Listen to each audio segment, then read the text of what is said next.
this is following every trope, right? This is following a template, which is typically fine. Yeah. For a movie like this, it's typically fine. It doesn't have to be groundbreaking. I'd expect more from a MCU kind of movie to not necessarily follow a trope and template. Here, I'm fine with the following template as long as it's entertaining. Go see the movie, then come discuss it with us. You've got the Untitled Film Project Podcast. We're talking about Venom, The Last Dance.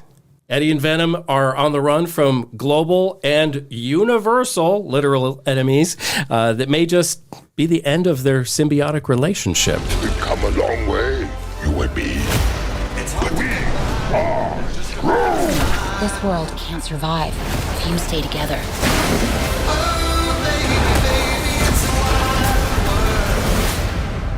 But I need him. And as always, if you didn't see the movie, you'll still want to stick around for the big question. You will, because the big question this week is, if you could pick any movie character ever and venomize that character, who would it be? So we know that Venom, as the symbiote, loves to bond and attach to humans, and some they reject, and some they meld with, and blah, blah, blah, blah. So we thought, hey, all time, who would you like to see venomized? Any movie character. Any movie character at all. Okay. Does it have to be human? No, it can be Dogpool if you want it to be.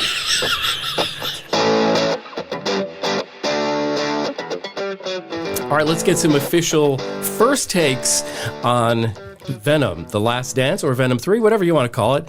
Let's start with Jeremy Gober. Venom 3 is everything Madam Web could have been. That is my initial take.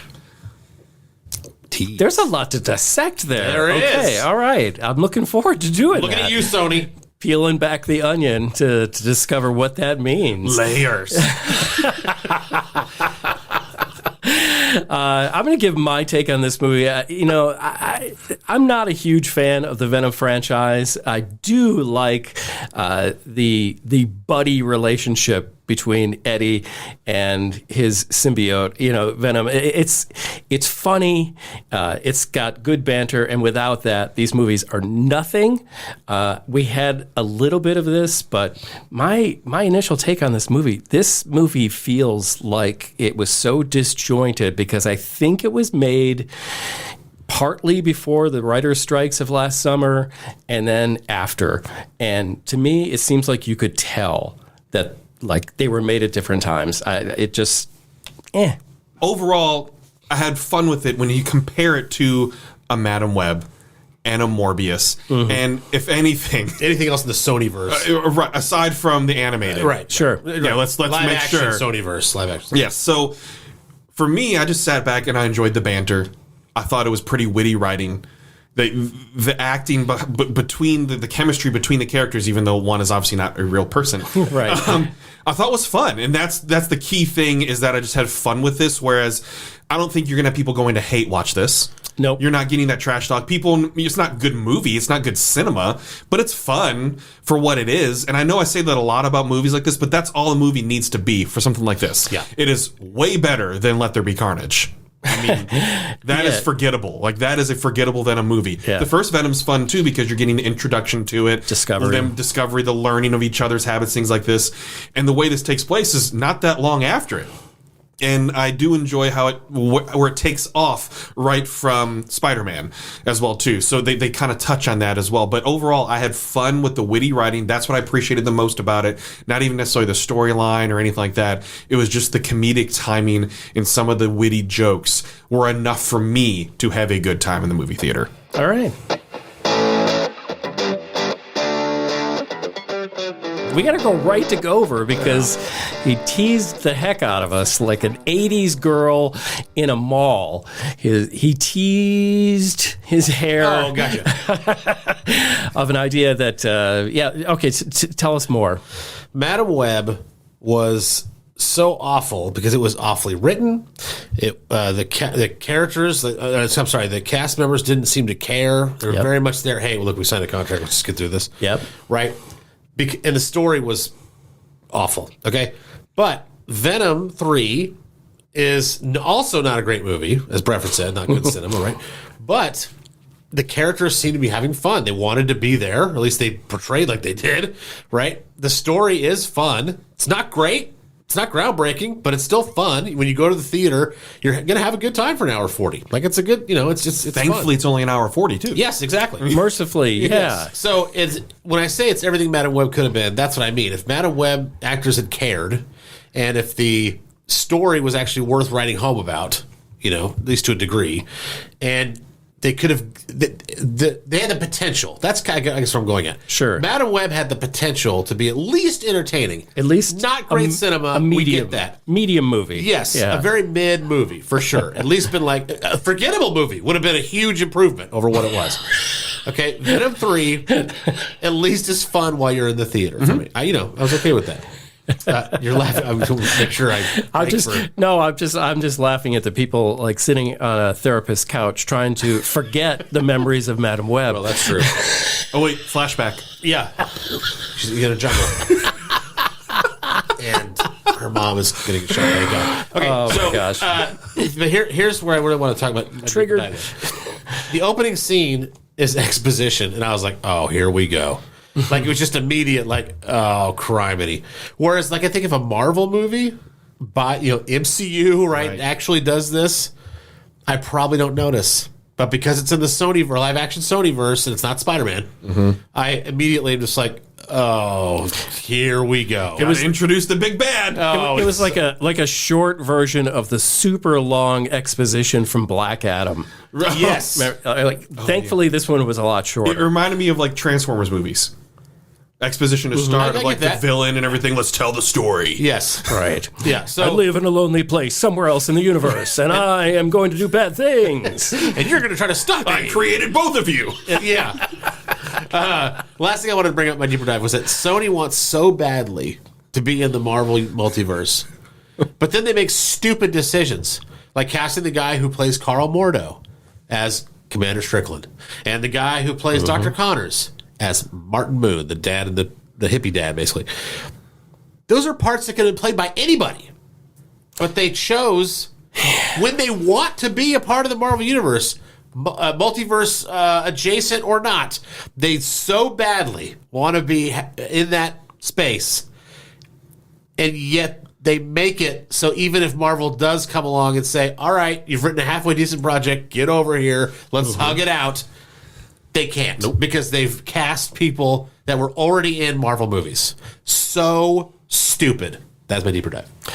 Yeah. And can we just talk about maybe the difference? And I'm in an earlier phase of Marvel is what I'm talking, that initial unbelievable phase where they had this terrific ability to take actors that you would think were above a superhero movie until that point, and they excelled in those movies, and they made those movies. You think about the early Thor movies, and it's just like even Robert Downey Jr. The way you kick off the entire universe was a brilliant stroke of genius. Whereas Sony found a way to take some pretty darn good actors and waste them. Yes. Toss him out the window. Having Chiwetel Ejiofor in that role, what a waste. So dumb. Okay, he's great, by the way. Yeah. But you don't need him. Yeah, specifically. Either get somebody else and don't embarrass his IMDb resume, or give him something to work with. I think the same thing goes with Juno Temple, who played, the doctor who's, all about the symbionts. She's better than that. You have thoughts, Gover. I do. I'm gonna wait. Why? Okay. I'm gonna wait. Why? Because it's in my final score. Man, it's points related, so I can't. Oh, okay. Oh God, teasing us like Taffy Juno again. Temple. That's just Taffy for now. Juno Temple. We got a Taffy machine going. Stretch. Okay, Juno Temple. Sorry. Go ahead.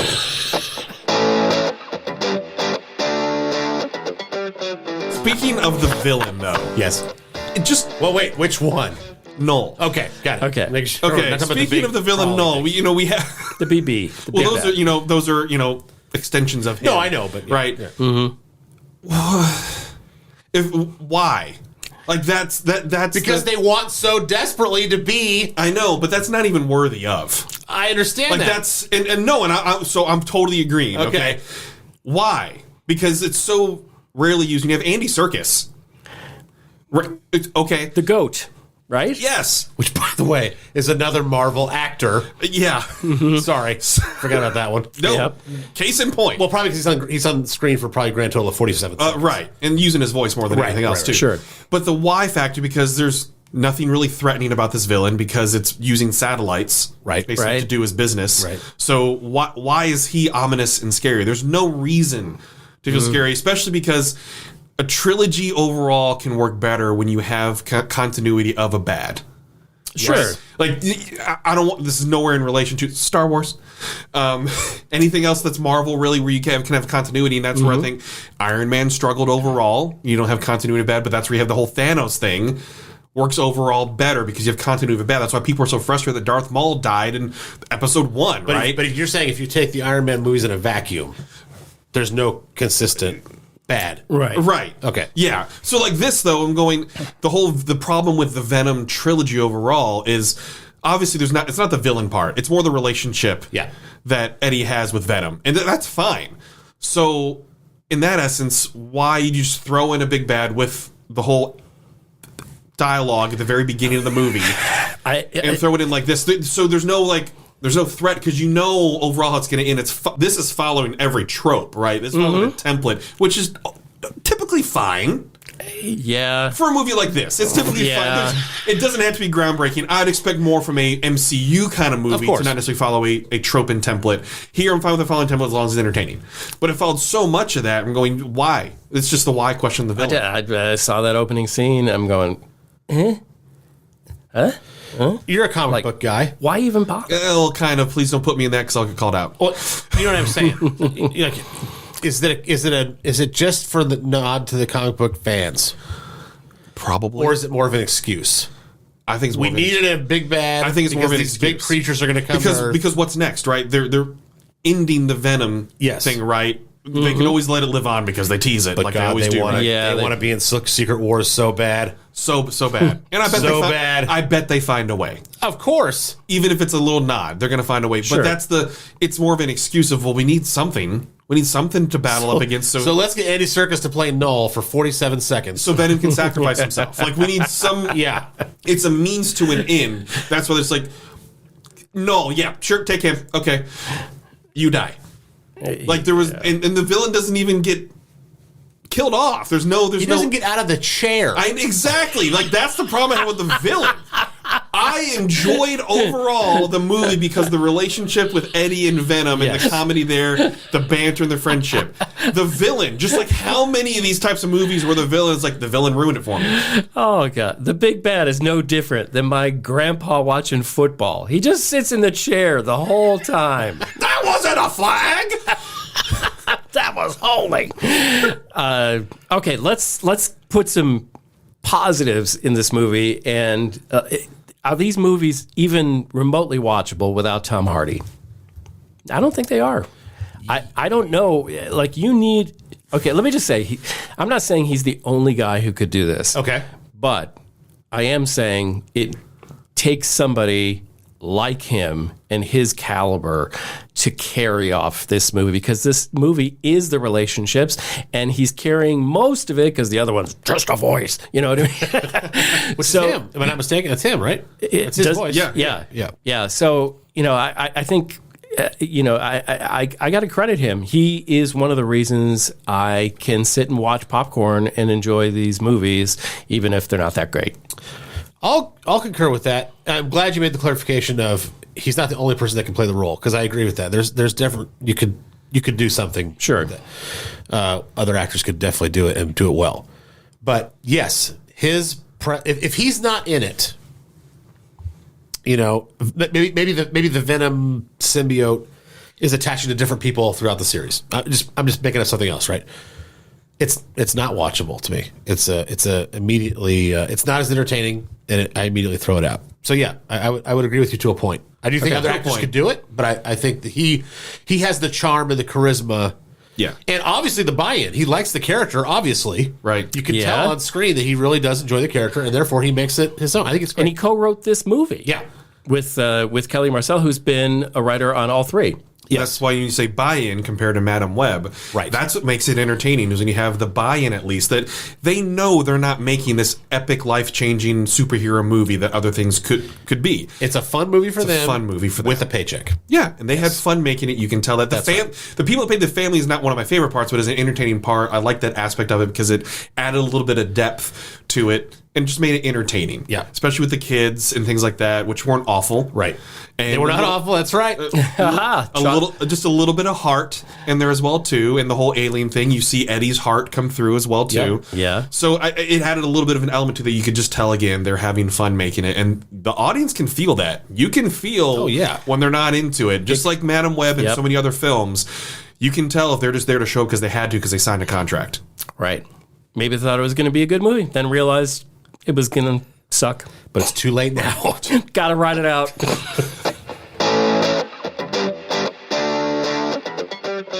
All right, let's get some final scores on Venom: The Last Dance. Or is it? Let's start with Justin Bradford. So, again, what I liked the most about it was just the banter, and I thought the writing was pretty witty, and they addressed some things just like the multiverse that we talk about is very, very early at the very beginning of the movie. I'm so done with this multiverse. That was awesome. That was great. It got a good laugh out of me. There were plenty of liners, and I can't remember them all now or even find them because it's still in the theaters, right? Yeah. That actually got a laugh out loud reaction from me. That's all I needed. This movie needed to be more fun, and I feel like Let There Be Carnage wasn't as fun. They tried to be a little too serious with it, with the villain and everything too, whereas the first one was a lot of fun. Yeah. It was so much fun just getting to know the characters, how it was just creating a mess and everything like that too. This one went back to the fun. And I felt that was very important to close this up, just leave people with more of at least a positive feeling in their mouths about the movie and the trilogy, because it's not epic in terms of trilogy, but overall, was it fun? Yeah. It was a fun trilogy. The middle one being bad, not a big deal. Would you call it bad, though? The middle one? Yeah.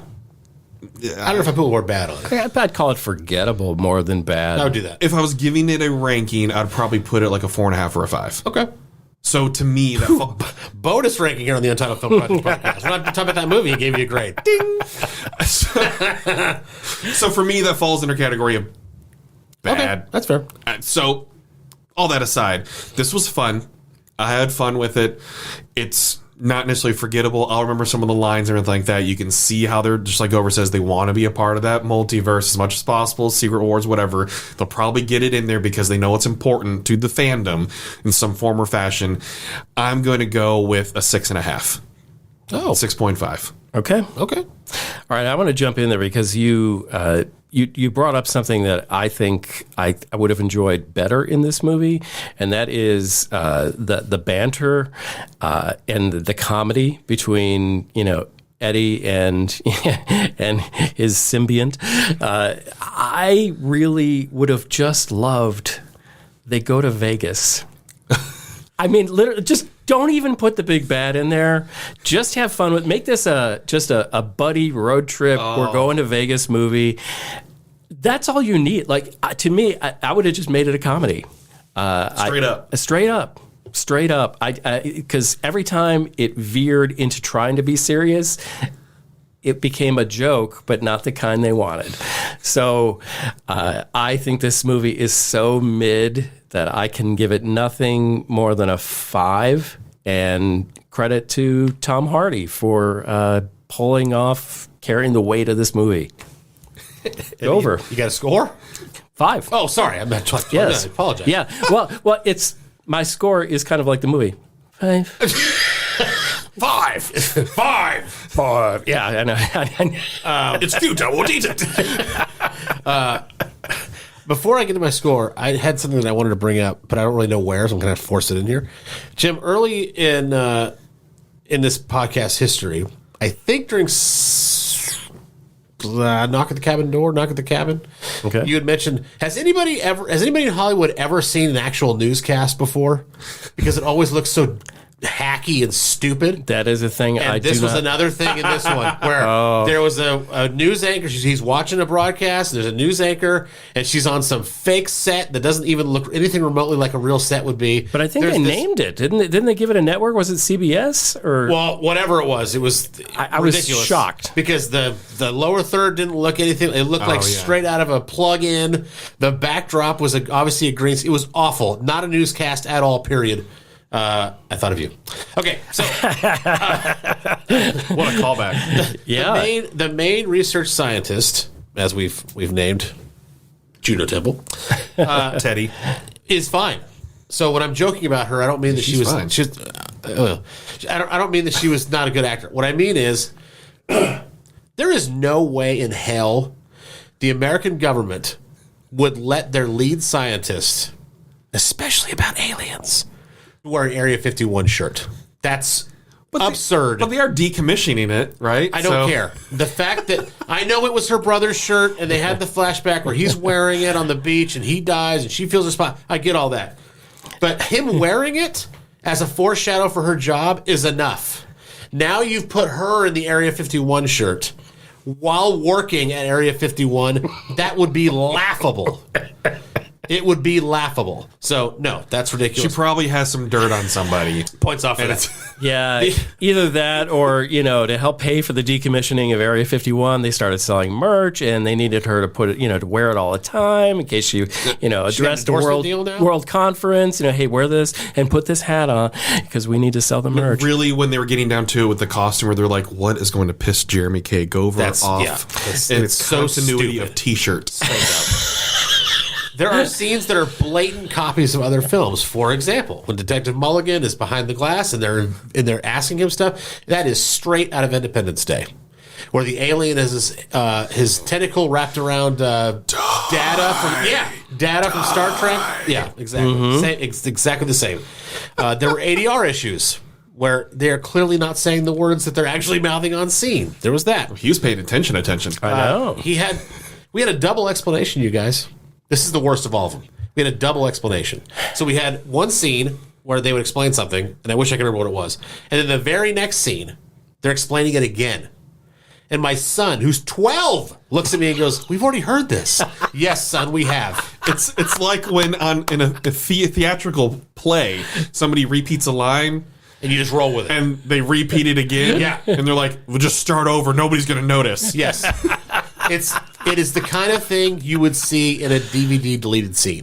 Yeah. Where they're like, hey, we didn't know which one we were going to do, so we shot both. Here's the extra one. That's what it was like. And that's where you hit the editor, you hit the director. Yeah. I mean, everybody, there's so many people in that chain that should have said, that needs to go. We already did it. So dumb. So, okay. But all that being said, I had a good time. I liked it for what it was. I gotta give it a 5.5. It's above average for me because of Tom Hardy's charm and it's in the story. I like the buddy cop that they are. Yeah. The good cop, bad cop. He's teaching him how to be. I love all that with Venom. It's really fun. It's really cool. I actually enjoy all three movies. Bradford, you're right. The second is the worst, but that doesn't mean it's bad for me. It's just kind of like there. That's fair. That's fair. So surprising, but fair. The original one is still the best, obviously, but this one is definitely worth watching in the theater. 5.5.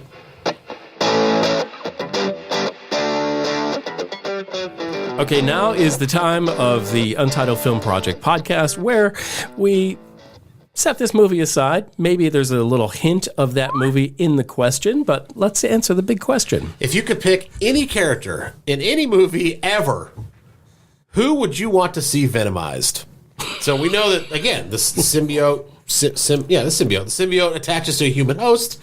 Sometimes they're rejected, sometimes they're not. But they bring out this other character, right, in that human. We see that with Eddie Brock, of course, through three movies, but we also see it through his girlfriend, and we also see, or ex-fiance. Mm-hmm. We also see it through, the other symbiotes meld other people. Every scientist at Area 51 underground. Right. Which, a horse. After a horse, that's right. And a frog, I believe there was a frog in there. Yeah. So if you could pick any movie character ever, who would you want to see venomized?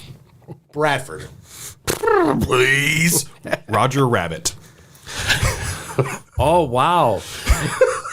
Wow, that's interesting. Come on. Oh, wow. I'm kind of blown away by that. Yeah, that's a great one. Damn it! Just the possibilities. When I told you, it immediately hit me. Can you imagine Roger Rabbit with Venom? And then when Venom sees Roger Rabbit's wife, how Venom would react to Jessica Rabbit. What Venom would say. Oh, is he a mask now? All right, well, mine sucks, so I'll go next. Guy and Free Guy. Oh, that's an answer. But yeah, I think I know it's an answer. You know what? The personalities would work, is what I'm saying. Yeah. Oh yeah. Okay. And it's like it's an accelerant. Okay, you know, as he slowly transforms in Free Guy into a guy who thinks on his own and does his own thing. Yeah. Like this is just like, you know, boom, on steroids. Yeah, kind of like that. See? Roger Rabbit way better. Go ahead, Jim. Feels like a dud. Yeah, because you went first. You should have known based on my reaction when you posed the question. That's pretty proud. Man. Well, I just thought it was going to be like Jack Nicholson and A Few Good Men or something. I didn't think it was going to be Roger freaking Rabbit. Does that seem Bradford to you? No, but okay then. You know. Jeez. Well, there was a reason that I asked, does it have to be a person? So I'm going back to the SpongeBob SquarePants movie. I would like to see SpongeBob venomized. I think the total dichotomy between, you know, the ever optimistic SpongeBob and Venom would make for a great film.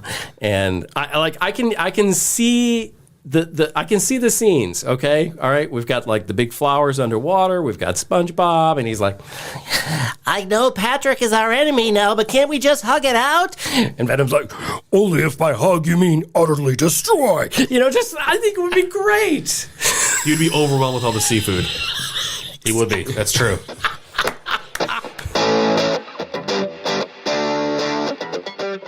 Who would you venomize of any movie character you can think of?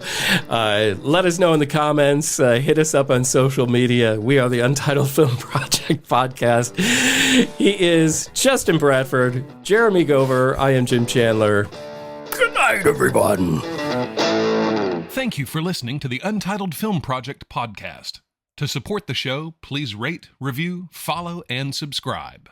Original music by Jeremy Schwartz. Special thanks to the Music City Film Critics Association. Editing and post-production by Jeremy K. Gover. Voiceover by Chad Bennett.